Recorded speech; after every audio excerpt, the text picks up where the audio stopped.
To get right into our introduction for our next speaker, who I'm so eager to hear from, Dr. Julia Mossbridge. Now, since 2006, Dr. Mossbridge has been leading transformative science, tech, and education efforts for organizations that aim to positively disrupt existing practice, moving toward a more inclusive, thriving future for all. Julia is a bold, empathic, and well-spoken authority in edge sciences, early-stage research where it can be difficult for anyone, especially women, to excel. Julia is also a beloved founder, best known for her compassionate and demonstrative leadership. She's an affiliate professor in the Department of Biophysics and Physics at University of San Diego, a senior consultant with Tangible IQ, the co-founder and board chair of TILT, or TILT, the Institute for Love and Time, the founder of Mossbridge Institute, and an author and co-author of multiple books and scientific articles related to artificial intelligence, time travel, and unconditional love, something we could always use a little more of. Her postdoc is in cognitive neuroscience at Northwestern University. Her PhD is in communication sciences and disorders, Northwestern University. And her MA is in neuroscience at the University of San Francisco. And she was awarded in her BA in neuroscience with highest honors at Oberlin College. Without further ado, I'd like to welcome her to the stage. Dr. Julia Mossbridge will be presenting on Working with Taboo and Fear, What Does Cognitive Neuroscience Teach Us? Welcome.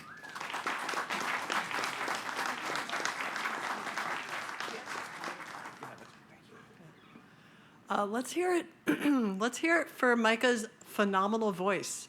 I am super fascinated with his voice. Just so you know, the frequencies in his voice are really powerful, just from a listener standpoint. Okay, away from psychoacoustics towards this talk.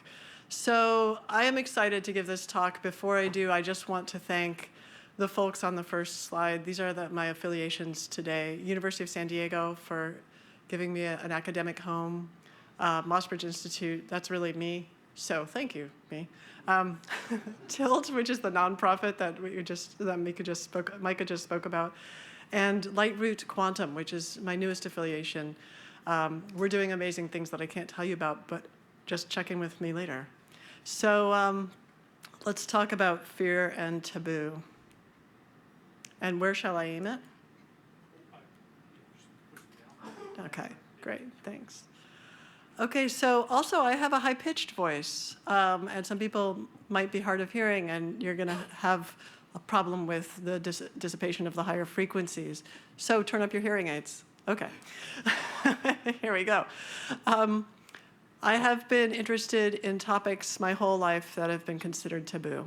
So I've studied whale language, so whales aren't supposed to talk to each other, except for recently we've decided that maybe they do. Time travel, I still study that. Robot gurus, can you actually make robots that are embedded with AI that can love you? Artificial psychics, can you make artificial intelligence that can read your mind and predict the future? And quantum mind, can you use quantum computing to create a global mind? So these are among the things that you're not allowed to talk about, including also when I talk about time travel, I'm talking about informational or mental time travel, such as precognition, the psychic stuff that I've spent most of my life studying and experiencing. So it wasn't a big deal to me to come out publicly as a scientist and say, I want to do a summary of the non-governmental, non-private UAP science field. It was just another hey, I've always been interested in UFOs, let's make this happen. So in 2022, I got involved with SCU, with Robert Powell, Sarah Little, and some other folks. And they helped guide me through a bunch of conversations with people in the UAP scientific research field. And if you haven't seen this document, it's a sort of historical, sort of where they were then document at this point. But it covers what the different organizations are doing and how they interact. And so I just wanted to point this out as kind of my only contribution to the field, I think. And then there's this. So hopefully this will contribute to the field further. We'll see. So you can orient yourself in time. This talk's flow will go like this.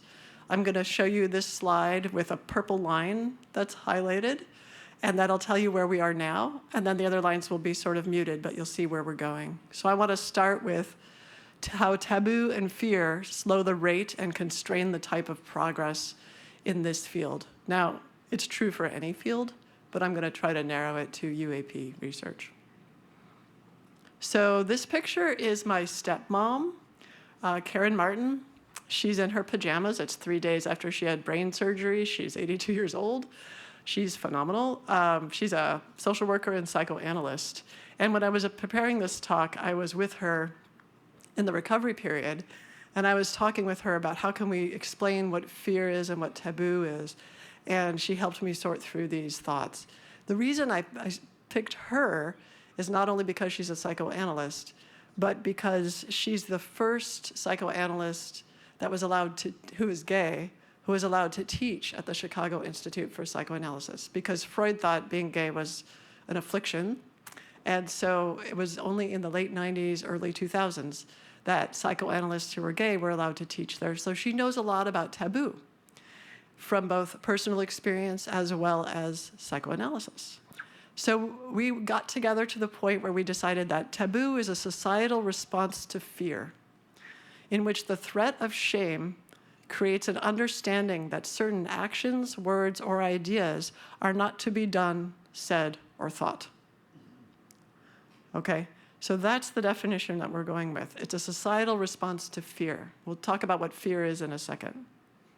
So taboos, when do they occur? They occur when there is both a strong impulse to do, say, or think those things, and also simultaneously a risk to safety if someone does, says, or thinks those things.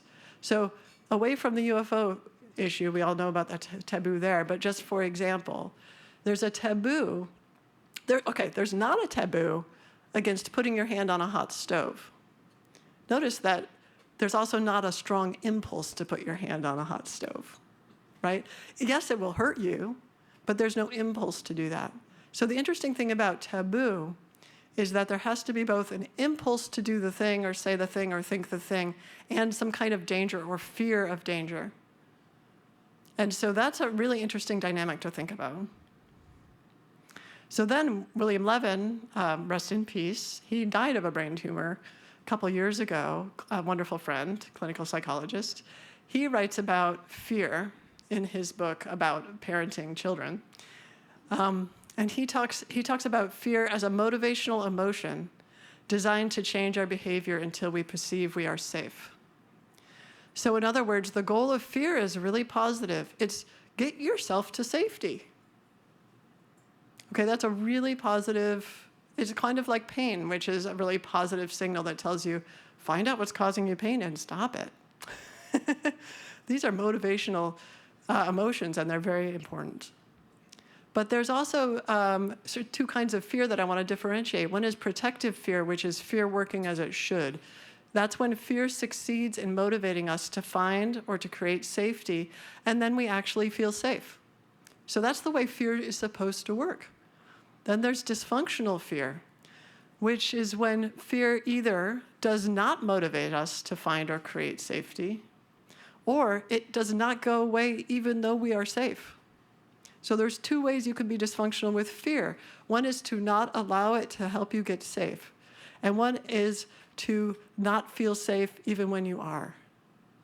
So people who have anxiety disorders, which is like, I don't know, a majority of the population, as far as I can tell, are familiar with both of these ways of having dysfunctional fear. And by the way, if you have any questions during the talk, and this is what I tell my students, and I know I can get really dense with information, write them down. Write them down. And then if there's still questions by the end of the talk, pass them in, and we'll talk about them, or we'll talk about them later if there's no time. Okay, so now we've talked about a little bit about taboo, we've talked about fear. I want to get into this idea of what are called in the field epistemically suspect beliefs. So UFOs are among the epistemically suspect beliefs. What does that mean? Beliefs that basically, on average, a culture decides maybe that's not real. Probably that's not real. That sounds like BS. So like vampires, like believing in vampires, that's definitely epistemically suspect, right? Believing in that, there's fairies dancing around me all the time is epistemically suspect. And in our culture, UFOs are epistemically suspect still, even though obviously we're in the process of shifting that.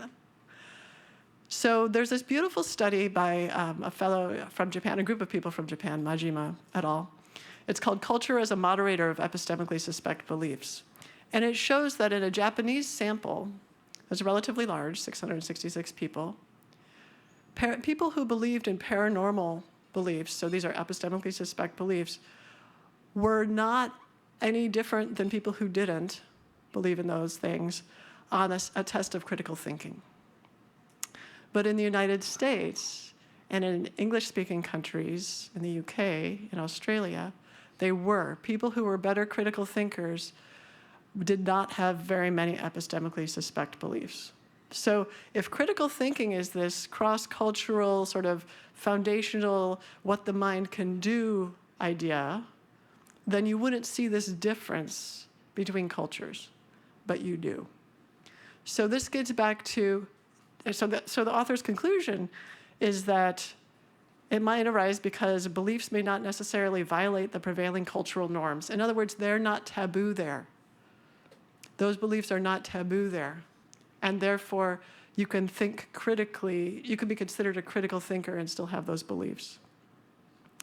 That's where we want to get. At least that's where I want to get.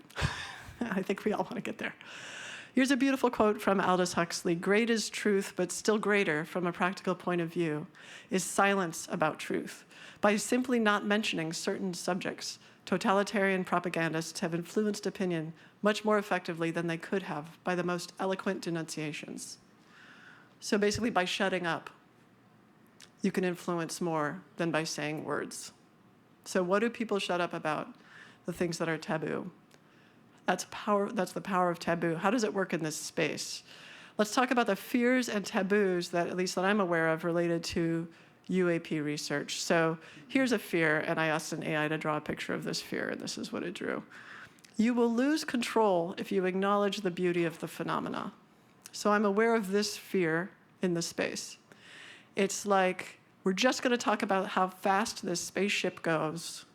We're not going to talk about the transcendent beauty that some people experience. You're not allowed to say that. You're just supposed to talk about, like, did the radar catch it? Did the FLIR get it? Da, da, da, da, da. But we're not going to talk about the human impact of transcendence. Because what we know how to do is have control over these ideas around physical objects. What we don't know how to do is have control over human emotion. So we're just not going to talk about it. That's the fear, that you'll lose control. And the taboo, the way the control mechanisms work for every taboo, so I'm going to put this on every slide. The taboo control mechanisms are ridicule, shame, status, and denial. I just want to point out status. Most people say, wait, what? And the reason that's there is because status can be used to control who talks about what, right? I'm going to give you this position. You're going to lead this organization. You're going to do this investigation. You're going to have a whole team of people. You're going to have a security clearance. And therefore, you will not talk about this thing, right? So status is as much of a problem as denial, ridicule, and shame. All right, here's another fear. It's a whole different, generally tends to be a different group of people who have this fear. You're going to lose control if you acknowledge the cruelty of the phenomena. In other words, if you're not allowed, you're only allowed to talk about how amazing non-human intelligences are. You're only allowed to talk about how beautiful the experience is. You're not allowed to talk about some of the cruel things that people report happening to them. You're not allowed to talk about how there might be offensive capabilities of the UAPs, right?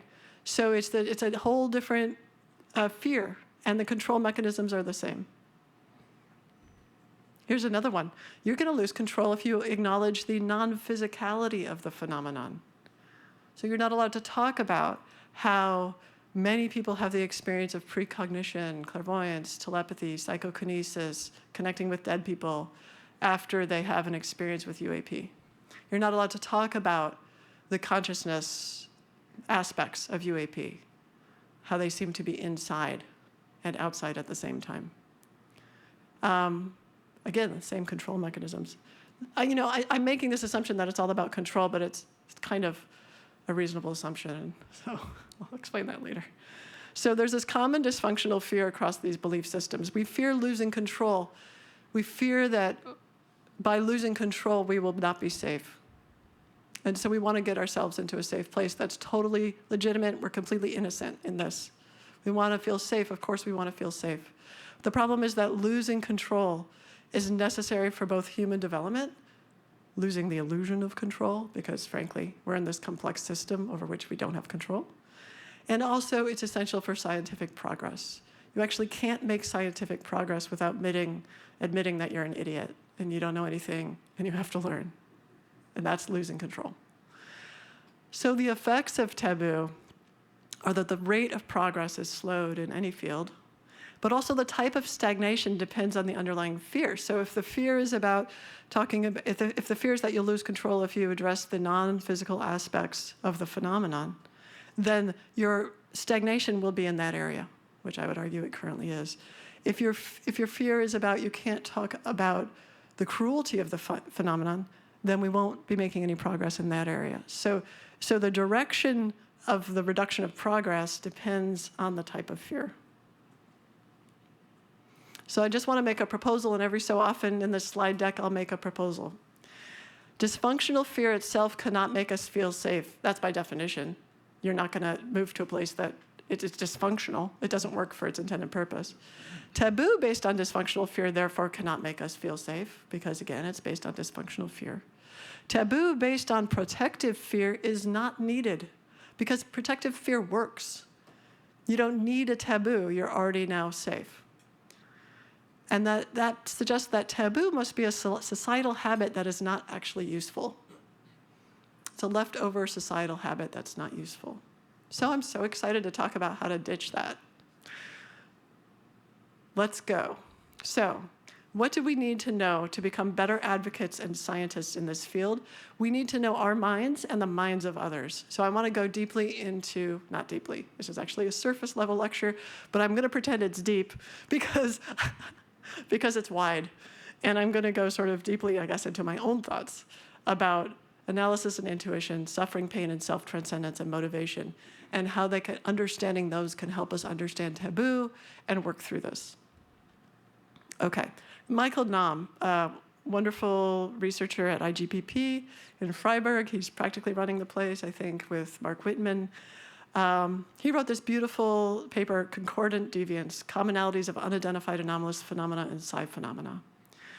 So he points out, look, consciousness-related or psi phenomena are a big part of UAP. Numerous authors of the past have stressed already that UAP comprise psychic or parapsychological elements. Both kinds of phenomena obviously display a concordant deviance from the behavior of the elements constituting our habitual environment. Early authors who stress this commonality include psychologists Carl Jung, Hans Bender, who invented the EEG, and latter equaled UFOs to spook in the skies. There's more folks who write about this. You should read Diana Pasolka, you should read Jeffrey Kripal, you should read Hussein Agrama. But often that this is approached instead in the UAP world, anything related to consciousness is usually not even approached. But when it is approached, it's often approached as if we have a single mind, as if each person has a single mind, instead of what is pictured here in kind of a funny way, all the different things that our brain does. And obviously, this is not an exhaustive list, but instead of a bunch of, basically a community of minds, sort of a Marvin Minsky idea of all these different parts of ourselves. So we want to update that a little bit. But this is, I'm going to update this by just breaking it down into two minds, which is offensive because, of course, it's offensive to the brain. Because, of course, there's way more than two parts of the brain. And yet it's very helpful to have some kind of model that has a simple story behind it. So I'm going to try to both be simple and then tell you it's a bad idea to be simple. So here we go. So people have maybe read The Master and His Emissary by Ian McGilchrist. Maybe you haven't. Maybe you've read Kahneman, Thinking, Fast and Slow. Maybe you've read the new book by Gerd Gigerenzer, The Intelligence of Intuition. Maybe you've read this wonderful paper called Not So Much Rational, but Rationalizing. I list those on the bottom, and everything that's open source will be available at a link that I'll give at the end. But there is a story over the last several decades of how people have thought of this idea of an intuitive mind, which has been called System 1, it's been called the right brain, and an analytical mind, which has been called System 2, which is called the left brain. And over time, it has gone from an understanding that the right brain, or I'm going to call it the intuitive mind because I think it's easier to remember than a number or a direction, that the intuitive mind perceives things that it can't speak about at the beginning of this history, and that the analytical mind then speaks about it. And what we know now is that the intuitive mind is primary. It's the first to know information. It is fast. It is well practiced. It's where all of your expert information goes. So when you become an expert, it's being dumped into the intuitive mind and you're no longer conscious of it. It's accurate. The biases that it has are actually shortcuts to better information. It's about connection, and it deals with music. Okay, just some examples. The analytical mind is secondary. It gets the information second. It's slower. It's used during conscious practice, but when you're an expert, it's ditched. It's a novice. It's kind of stupid. It's a nice way of saying it's a little stupid. It's less accurate. The biases that it develops are kind of like problems instead of shortcuts. It's about individuation, separation, ego, and it uses language. And so those parts are real, and if you know anyone who had a stroke in primarily left or primarily right brain, you will notice these differences. So which one of these experiences or interprets UAP experiences? Which one acts or which one acts out? So let's talk about that. So the intuitive mind experiences and it acts. In a UAP experience under taboo threat, it might have a fear of isolation, disconnection. It will experience suppression of its own experience from the analytical mind. It will experience suppression of any kind of super capabilities from the analytical mind. There's some evidence on that on the bottom. It will integrate into dreams, images, music, and non-linguistic, non-analytical messages what it has experienced. What will happen over here with the analytical mind? This interprets and it acts out. So it suppresses the intuitive mind. It rationalizes anomalous experience. It rationalizes super capabilities. It creates conspiracy theories, and it creates analytical verbal reports, which are secondary to the experience. So let's imagine, there's another proposal. What happens without taboo? In a world without taboo around UAP, let's just not say there's no taboo about anything. Let's say there's no taboo about UAP experience. You get rid of this fear of isolation and disconnection. You get rid of the suppression of experience because there's no need for that. You get rid of the suppression of super capabilities. And what you are left with is integration of this experience into dreams, images, music, non-linguistic, non-analytical messages that then the analytical mind can pick up and create analytical verbal reports. So you're in a world where people can actually report what they experienced better because taboo isn't interacting with the neuroscience to suppress it. Okay, so we talked about analysis and intuition. I want to talk briefly about suffering, pain, and self-transcendence, just some light topics to just keep us going in the morning. I am aware that this is dense, but here we go. So let's talk about this. The control mechanisms are ridicule, shame, status, and denial. So I want to be clear that these are, before we get really happy about ourselves and think we're the ones who aren't applying taboo, we are, right? This is how fields operate. These are applied culturally across the board for both who we call deniers and whistleblowers. So the sort of extremes of the spectrum this is applied to. Because we don't really get how to live without taboo, so we're just going to use it in the other way. We're just going to switch it around, right? Not a great solution, but it's totally innocent. It's what people do when we don't know how to deal with taboo. So let's talk about how the taboo works. So ridicule and shame cause pain, which is the withdrawal of love. Like, I'm not connected. I'm no longer in community. I'm withdrawing love. I'm withdrawn from love. Status causes pain, I personally think, not only because of the threat of removing it, but also not being seen for your true value. Your true value is not who you are, which is what actually makes people feel loved, but who you are in context of this hierarchy. And then denial, of course, causes pain because you suppress your lived experience. So all of these pains are addressable and potentially avoidable with self-transcendence, and I'm going to talk about that. So just briefly, a review for some of you, suffering and pain are actually in different circuits.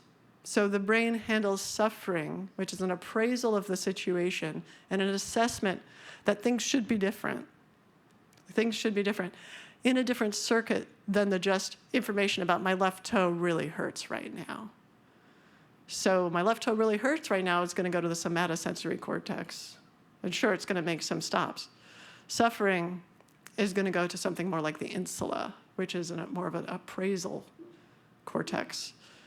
So what's super interesting to me about the work in this area, Regner et al. In 2023 did this beautiful study where they used mindfulness meditation, so people who were mindfulness meditators, and showed that compared to people who weren't, the mindfulness meditators not only had less pain and less suffering, but you could correlate the reduction of the brain activity in the suffering circuit to the reduction in pain.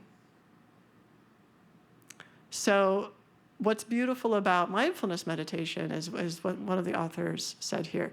These neurobiological findings are remarkably consistent with the central tenets of mindfulness, not self, to foster a non-reactive sense of self to alleviate suffering. So if anyone has been under hypnosis for pain, you know part of the hypnosis is to say, yes, there's pain, but it doesn't bother you. Yes, you notice that someone is drilling into your teeth, doesn't bother you. And you know it's safe and you know it's going to be okay. So this is a self-transcendence experience, the idea that, and what is self-transcendence? So there's this beautiful article about Maslow's hierarchy written in 2006 by Kolsko Rivera that talks about the last year of Abraham Maslow's life, who did this hierarchy of needs. He recognized that something was missing. He thought the top of the hierarchy was self-actualization. I'm going to become the best that I can be. That is real, and that's valuable, and we all need to try to see if we can get there for the country and for the whole world to thrive, for humanity to thrive. And what's above that and what pulls up from the side from any level, so different from these other needs, pulling up from any level is self-transcendence, which is the experience of connecting with others, connecting with a higher power to do something positive and move beyond the primacy of the self. So the US military knows about this and uses self-transcendence as a primary motivator. It's interesting that the US military does it, but it hasn't kind of gone itself back into the public as much. So I think that's something interesting to think about, and it has a really powerful impact on taboo and the suffering caused by it. Oh, wrong direction there. Okay, so what's an example of self-transcendence? It all sounds high and mighty, but one example is connecting outside your bubble. Let's say you want to do self-transcendence. You want to check it out. First step, connect with someone outside your bubble. Whatever your bubble is politically, financially, education-wise, emotionally. Connect with someone, get to know someone who's not in that bubble. 2, start to experience what interdependence is. You can read the book Sand Talk by Tyson Yunkaporta. I actually underlined here, or no, maybe I found this online, but I love what's underlined. It is difficult to relinquish the illusions of power and delusions of exceptionalism that come with privilege, but it is strangely liberating to realize your true status as a single node in a cooperative network. You won't be swallowed up by a hive mind or lose your individuality. You will retain your autonomy while simultaneously being profoundly interdependent and connected. So this is what self-transcendence is about. You have to have self-actualization. You have an individuality, and that remains intact. But it's what you do with it. Cool, huh? And then another experience of self-transcendence is unconditional or universal love. This is considered by many people to be not a topic for science. It's more of a religious topic or spiritual topic. And my belief is that scientists can ask any question they like, and frankly should ask questions about major emotional experiences that impact humanity a lot. And unconditional or universal love is one of those.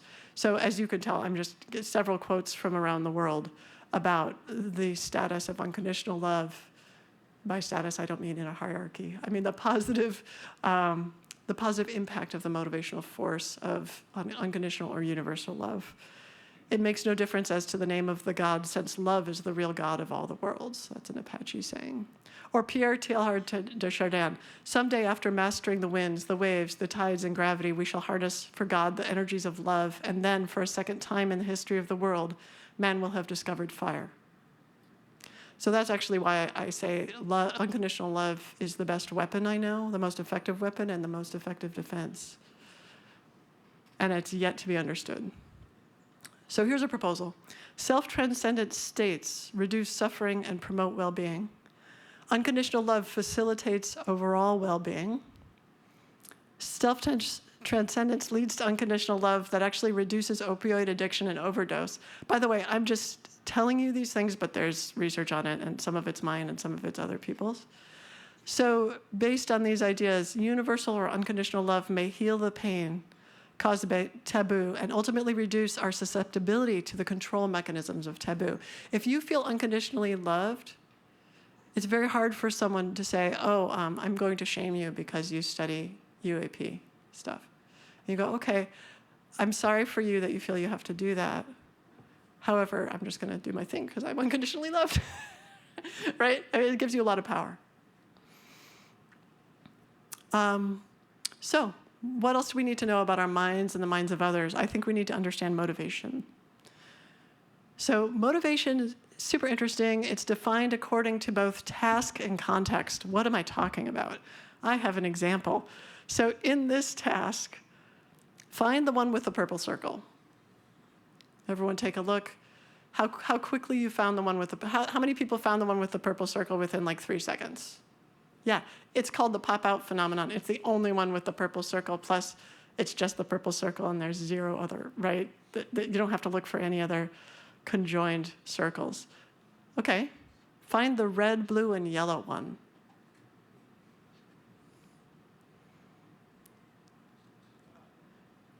Got it? Raise your hand if you got it. Yeah.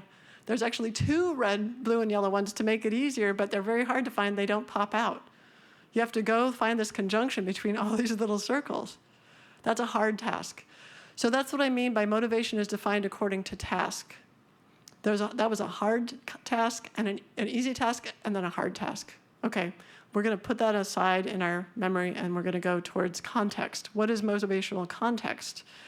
When you have the same information and you're doing the same task, but there's either a different external reward or a different internal reward, those are different motivational contexts. What do I mean? Oh, I guess I'm gonna go deeply into this for a second. I'll be back. So, forgot about this slide. So, Hardy wrote A Mathematician's Apology in 1940 and said, a person who sets out to justify their own existence has to distinguish 2 different questions. The first is whether the work you do is worth doing. That's an external reward. And the second is why you do it. That's an internal reward, whatever its value may be. And so he's saying that, in his way, that motivational context relates to both internal and external rewards. So let me get to the example. Let's say you're doing one of those tasks. I'm not going to tell you which one, but the context is that you're not hungry, but there's a reward of carrots, which you don't like, and you're not hungry. So the external reward is kind of crappy. The internal reward is going to be low because you're not hungry. That's a low motivation state, right? Okay, but now what if you're hungry and the reward is cookies? High motivation state.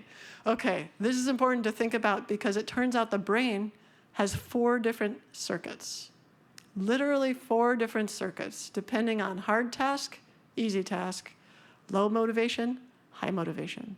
So if you're in a low motivational state, the easy task circuit is going to be the one that's working, not the hard task circuit. You're not going to go there. If it's a hard task and you're in a low motivational state, sorry. If you have the cookies and you're hungry, if you're in the high motivational state, you could do the easy task fine because you're hungry. You could also do the hard task. These are different circuits, and you can damage or you can train. I mean, I'm not suggesting that you damage, but I mean, people have in studies damaged or trained different circuits to produce different outcomes, right? So how do we manage this motivational situation in the context of taboo? Oh, I guess I'm also going to say this. So David Moore, in his 2011 book, Sense Making, which is used in sort of a classic in intelligence analysis in the intelligence community, talks about, in my view, is talking about tasks and contexts, and that they define motivation within intelligence. And in this case, I'm going to talk about UAP intelligence. So intelligence analysts ask, to what end is the knowledge intended? And I think here, in a sense, we are UAP intelligence analysts. So in other words, knowledge workers and their governance systems critically ask knowledge of what, which is the task. Are you looking for the purple thing, or are you looking for the blue, yellow, and red thing? And then secondly, knowledge for whom, which is the context. That's the motivational piece for UAP, and in fact, all intelligence. Who is this knowledge for? That really affects the motivation, as does taboo. Let's talk about that. So let's take this into the UAP world. Task one might be, an easy task might be, describe and understand UAP physical features. I'm not saying that's actually easy, but in relative terms, it's easier to do than the hard task, which is to describe and understand UAP non-physical features. That's harder, right? Two different contexts. High internal fear, high external taboo, motivation is low. Too much fear, too much taboo, low motivation. You're only going to do the easy task. Low internal fear, low external taboo. Now your motivation is high. Now you can do the hard task. So just to bring it on home, the proposal is, I'm using these sort of article titles to put us in those different states. So when you're in this state where you're reading the article, the Pentagon needs to be less secretive, according to Sean Kirkpatrick, right? You're in this state where you're really reminded of the taboo, like, oh my God, it's too big, and the taboo's everywhere, and we're never going to do it. That puts you in this, only in this easy task state. But when you're reading this article about, we have a UFO problem, and what we don't have yet is a serious answer, there's this openness about, right, there's all these things we don't know, and it's okay to ask these questions, and we're feeling, like scientists. It puts us in this higher motivation state where we can do the hard things. So the last question is, what can we do to support robust cognitive infrastructure in UAP intelligence? And I'm just bringing it on home with a proposal, then there's going to be time for questions. And this proposal is dense, so I'm going to read through it and kind of talk about it. It probably should be on multiple slides, but oh well.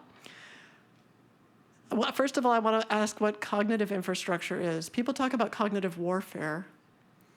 So using the mind to deplete resources or to change the direction of an adversary. Cognitive warfare is an attack on cognitive infrastructure. So if you have good cognitive infrastructure in your country, you're much more resilient. So attending to what allows for resilient cognitive infrastructure is really important for national security, as well as the UAP problem, which is also important for national security. So it all kind of comes together. So that's why I'm talking about securing cognitive infrastructure. Super important. So consider taboo and dysfunctional fear as outdated and impractical responses to the fear of losing control, fear of the unknown. Like just kind of like that's the first step, is like be aware of that. And you don't have to point fingers about it, like everyone's doing it. Because we're all humans and we're all created to fear the unknown. So whatever, it's normal. We're all innocent, right? So I'm not saying that people do things that everyone's innocent of. I'm not saying that people don't do bad things. I'm saying that there are reasons people do bad things. And it's because we're built in this way. And we get to sort of see that, and there are consequences for those bad things, and we move forward. So consider taboo and dysfunctional fear as outdated and impractical responses to the fear of losing control, fear of the unknown. And then examine, how do we create an environment to support intuitive or System 1 based super capabilities that personally, I'm slipping that in there, I think that will allow us to better understand UAP, what we call super capabilities, what we call consciousness effects. I think the reason we have those at the same time as we have UAP experiences is because they're part of it. And we're not going to be able to understand one side of the coin without the other side of the coin. They're going to dovetail. So examine how to create an environment to support intuitive System 1 based super capabilities and the understanding of UAP consequently. So I vote for, this is obviously all my votes, I vote for using universal unconditional love to heal the pain and the suffering, but probably you're healing more of the suffering caused by taboo, and also to help avoid the future use of taboo. So I didn't really talk about it much, but my nonprofit TILT, the Institute for Love and Time, creates science-based technology that supports people in using unconditional love to weave through their own experience of themselves through time. And we've actually shown that it boosts well-being and helps, especially for people who have had trauma. So there are ways you can actually now use unconditional love to scale recovery from trauma related to anything, including taboo. And provide a low fear, low taboo, therefore high motivation environment. Now, it may not be the entire world, it may be your working group, but you have to provide a low fear, low taboo, therefore high motivation environment to perform difficult UAP intelligent tasks, like understanding non-physical UAP, or like trying to figure out what are the beautiful, what are the cruel aspects of UAP engagement, or like trying to understand intentions behind UAP, showing up at nuclear sites. That if you're working in that high fear, high taboo situation, you're not going to get anywhere with those harder tasks. And then finally, create a well-informed UAP intelligence ecosystem with secure cognitive infrastructure, so people who are emotionally mature, by which I mean they are aware of the way they can be manipulated, and they're aware that other people can be manipulated, and they don't participate in that. In that, creating a well-informed UAP intelligence ecosystem with secure cognitive infrastructure in which analysts understand the risks of taboo and the risks of dysfunctional fear, and they refuse to participate in them. Now, I don't mean if you have an anxiety disorder, you can't be in this, but you should get your anxiety disorder treated, and it would help you. And so what I mean is refusing to participate is every time you have to make a decision, asking yourself, how is this playing into dysfunctional fear? How is this playing into taboo? And how can I not do it? If so, how can I not participate? And creating that environment has a lot to do, in my view, with creating a leadership, I guess I would call it a service or a love leadership model.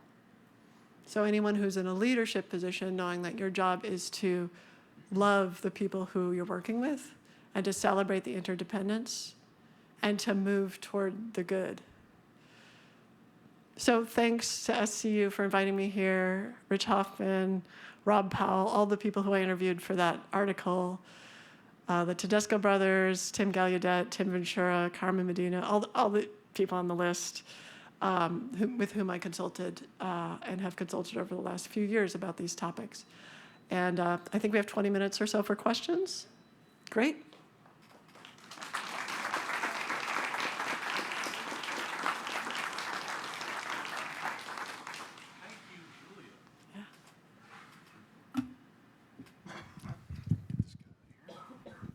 What an excellent lecture. One of many excellent lectures to come, and so eloquently spoken as well.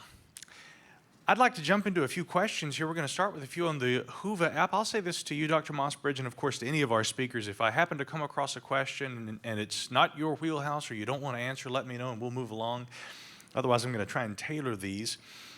A good question to start with: how did humans navigate the discovery of microorganisms and associated fears? In other words, we can look at that as a nice parallel to the that we have with the UAP issue, an unknown. The question goes on to say this included the unwinding of older ideas about supposed demons causing afflictions rather than pathogens and things, and shift to an entirely new model and layer of ecosystem where we have a very intimate relationship, and then the question just disappeared. But I think that the idea is essentially, yes, how do we navigate those past challenges with the unknown, and how do we apply that to UAP? That's an interesting one about the microorganisms. So I forget his name, but the doctor who, so there's a story, I think it has to do with this self-transcendence piece. So with microorganisms causing disease.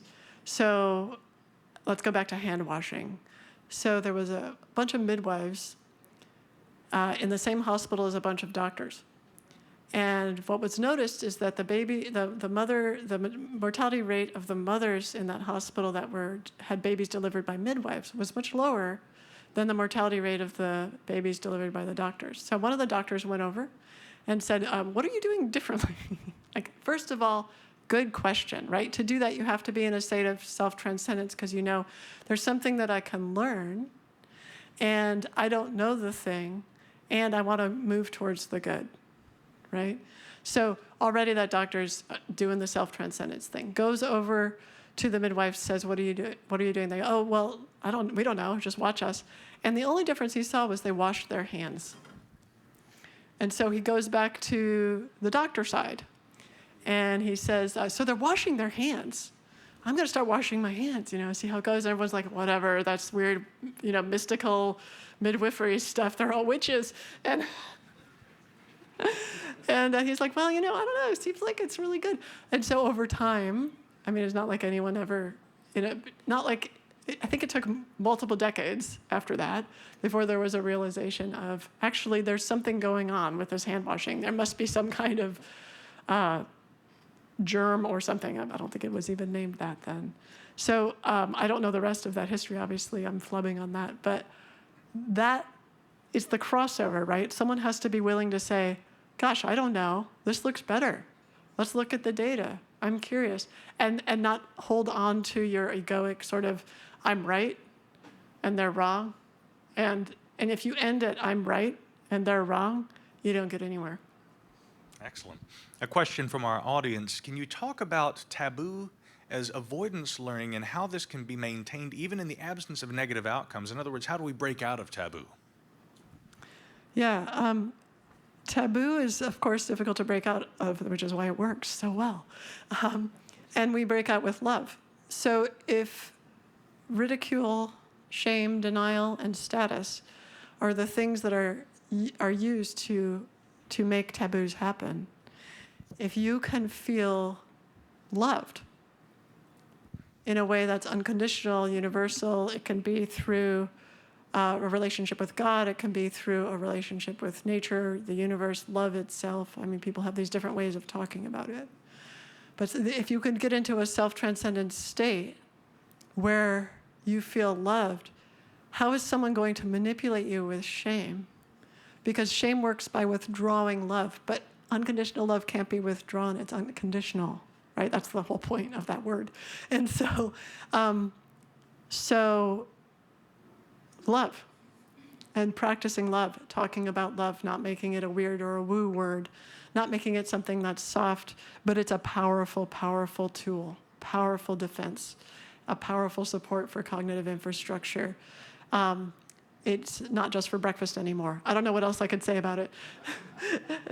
It's real. In fact, I guess I can say a couple more things about it, which is that at least in my studies, in one study I showed that it had actual causal impact. You know how people need to separate correlation from causation, but you can do some mathematics to show what's causal.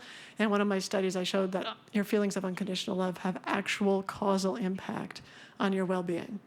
And then in another study of mine, in fact, two other studies, I showed that if you're in a state of high unconditional love, your capacity to predict future events that should be unpredictable according to normal means, so in other words, precognitive or psychic ability to predict the future, is boosted significantly.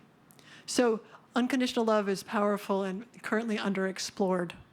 It unsuppresses super capabilities, and it unlocks our capacity to move into a self-transcendent state where we can see and learn more, and taboo doesn't have an impact. Right? So all my career, people have been saying to me, take that off your resume and we'll give you a job, right? Don't follow the psychic track. or, you're going to look bad. Don't go into that. It'll destroy your career. And I've been like, whatever, because you can't take away I feel loved already. Like those are not breadcrumbs that I need to follow. I need to follow the breadcrumbs of what's in my heart and what's in my relationship with God. Those are the breadcrumbs that I follow. Walking to the beat of your own drum. I respect that a lot, and I think, frankly, a lot of science fields, not just the study of UAP, could benefit from more of that.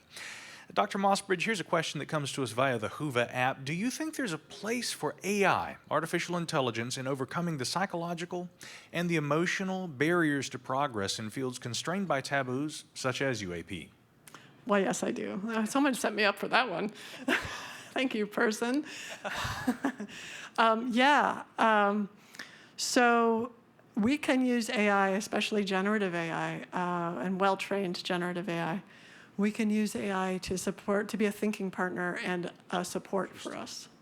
So I think my favorite use of AI, I don't know if I included it in the articles. Oh, I should go, to this slide. If you want to look at the link that has access to all of these articles and that beautiful Australian Aboriginal proverb. This is the actual final slide. But I'm not sure I included it in that stack of papers, but I wrote an article about how our relationship with AI is what we're not looking at. So we're looking at the technology. I created a binary stream classification system for AIs in terms of the user interface, because the relationship with AI is what's not being discussed. So it's, what does the AI do? How many errors does it make? How biased is it? How about, how do we relate to it? And how is it designed to help us relate to it in a certain way? So I am an advocate, and I have created several Socratic AI engines. So if we relate to AI as a thinking partner, so I was giving some advice to Air Force, Space Force about this, same thing. If we can build AIs that are thinking partners, that turn around and ask us, instead of being like an encyclopedia, which you could use machine learning for, really, but generative AI, instead of being like that, it says, you ask it, well, how can I figure out the flight path of this particular object? And it says, okay, what do you need to calculate the flight path? And you go, oh, right, I need this, this, and this. Okay, it's like, okay, well, why don't you have those things? Well, I don't have, any ground sight for this, and I don't have any radar on that. And it says, okay, how can I help you get those things? What's the bottleneck? And it helps you think through what you need to do. What does that do to the human being? It empowers them. It helps them rely on their own expertise and realize how much wisdom and intuition and creativity they have. And it creates a workforce that understands how important human thought is, instead of being displaced by it. Plus, there's no error in information, because it's not giving you information. It's asking you questions, and it's asking really good questions to help you get the right information. So each person has their own, essentially, co-pilot who's checking their work. So that's the kind of way I think we can use it to work with Taboo. So you go to your AI. So you can go to the GPT store and you can find my intelligence sense-making co-pilot, or you can find my student of humanity GPT and you can try it. It's all free to everyone now. So, but if everyone were to sort of say, oh, I'm feeling squashed by this taboo, you don't even have to tell it what the taboo is about, right? You don't have to reveal classified information or whatever. You can just say, this is how I'm feeling, what could I do to change it? And it'll ask you questions to help draw out your own wisdom. I think we have an underutilization of human wisdom that's in a pandemic. And I think we can shift that towards ditching taboo. This next one's a more generalized question from the audience, but I think this has a lot of application to the UAP question, especially as different generations throughout time are facing this and approaching this with different perspectives, cultural attitudes, etc. Why do we tend to want more control and less change as we get older? Because we're more scared. So as you're older, you're more fragile. So, I don't know anyone else if they're having this experience. I think it's a common experience, but I certainly have experienced being around a group of younger people in their 20s and realize they could just kill me if they wanted to. They're more robust, right? There's no doubt. Also, as a woman, even though I'm 6 feet tall, practically 6 feet tall, all my life I've learned to notice who's around me and can they get me? Like and actually that's an interesting experience that anyone who's not sort of the alpha dog, and there's plenty of people like that in this room, male or female, who's not the alpha dog. It's a very helpful experience to navigate that not alpha dogness, the beta position, because what you learn is about how to manage up and how to manage someone who's considered to be, smarter than you or better than you or have higher status or more resources or could kill you. And so I think younger people don't have much of that experience because they're kind of on top if they're not disabled, and disabled people are more likely to have that experience earlier. But as you grow up, you're more likely to, oh crap, I have to manage these people who could kill me. And so of course there's more fear and there's more taboo as a result of dysfunctional fear. But if we can get the fear to be more protective, if we can get the fear to be like, so older people can literally say like, I'm scared you're going to kill me because you're really strong. People who could tell the truth about their feelings and feel safe doing that, and then move towards an actual protected state where they're safe. That would be really valuable. Dream on, Julia. Anyway, that's my hope. Here's an interesting question that comes to us via the Whova app. And again, I encourage everybody to try it out. If you aren't using it already, excellent interface for getting these questions right directly to the palm of my hand here. And of course, to our speaker.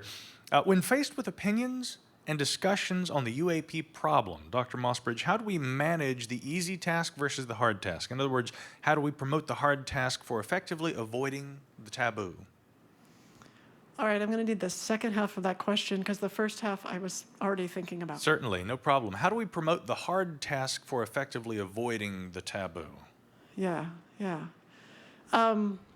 Right, so you're reframing, instead of the UAP topic being the hard task, you're reframing it so that avoiding the taboo is the hard task. So the taboo, what you have to do is get yourself into, what we have to do is get ourselves into a state where the fear and the taboo of talking about eliminating taboo is lessened, right? So this is the taboo of taboo, if we're going to work on taboo.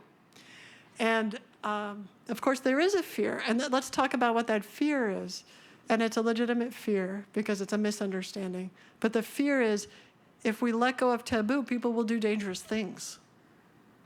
Like the whole point of the taboo is to keep people from doing dangerous things that they have an impulse to do, right?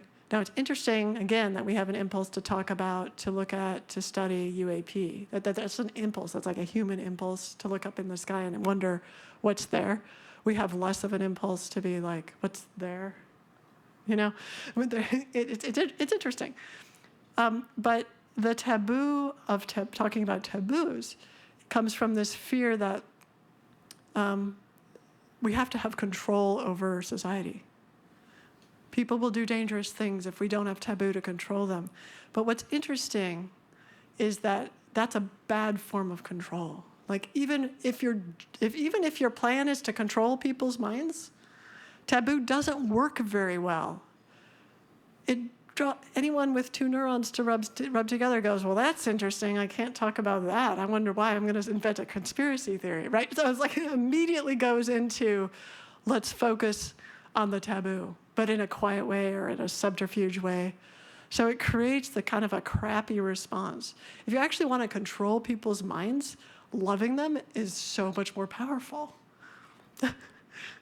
Because if you love people, they will do what they do, but in a much freer state, and they will feel less like they have to go around secretly and do things. They will feel less like they have to commit crimes. They will feel less like they have to not talk about whatever's happening for them that bothers them, because there's no risk of withdrawing love. So if you want to control people, and by control people I mean have them do good things that you actually can't control, which is our only hope at control, is the best thing to do is love them. So yes, love. Sorry, love is the answer always. Here's an interesting question we have. Is there training available to develop cognitive infrastructure to reduce fears related to UAP? Ooh, God, these are great questions. Who's writing these questions? Yeah, if you'd like for me to list your name, otherwise they're anonymously, but you can write your name on the cards. Go ahead, Dr. These questions are so well developed. It's like, we could just have a working group on the questions. Okay, cognitive infrastructure training. I don't think so. Not that I know of. Good idea. Let's make it happen. Yeah. Here's another, and we should have time, I think, for just a couple more. What practical steps can be taken to encourage adoption of UAP curriculum in colleges? Again, a slightly general question, but a very important one if we want to have more academic involvement with this topic. Yeah, I think we should start with, I think we should start with only changing how science is taught for the entire country. But, but honestly, there needs to be a shift in science education away from the idea that science is about facts, which is unfortunately gets a lot of people into science, and then they get disappointed in graduate school when they realize it's about not knowing things and trying to figure things out. And it's not about being right, it's about discovery. So if we introduced kids to the fact that science is about a process, and we taught them the process, then teachers could use the curriculum to use the process on anything. Right?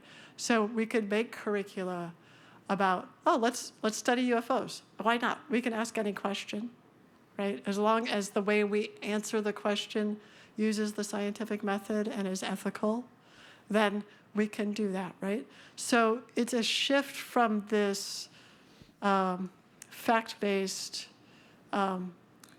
let's be desperate about how we separate and say that's not science because it's not whatever, from things that we say, but we're right about this because this is science. Let's stop that and let's move towards this verb, science as a verb. Yeah.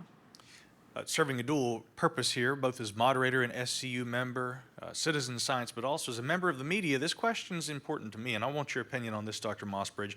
How do you propose members of the community respond to journalists that use taboo control mechanism language in their writing to silence and shame whistleblowers and current government officials from coming forward?